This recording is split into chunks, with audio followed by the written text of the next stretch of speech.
How to use coupon on Temu. Hey everybody, welcome back to another video. In this video, we're going to learn how we can use coupons on Temu. So without any delay, let's begin with the video. But before beginning, don't forget to hit the like, share and subscribe icon. And make sure to watch this video till the end in order to understand the process. So first of all, just download the Temu application on the device and log in into your account.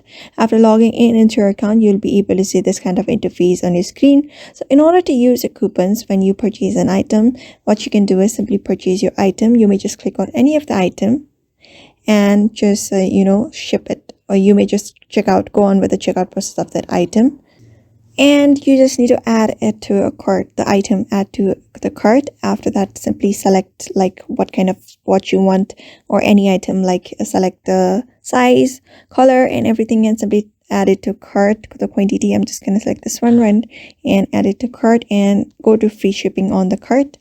And after reaching here, go to checkout, and after checking out, if you have you need to go on with the verification process first.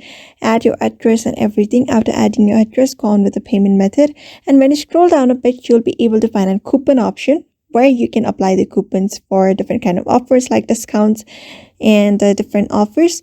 Just go on with the process of checking out and go on with placing an order, and you should be able to apply that coupon on that particular item very easily. So therefore, just follow that method and you should be able to use coupons on Temu. So I hope this video was helpful to you, and thank you for watching this video.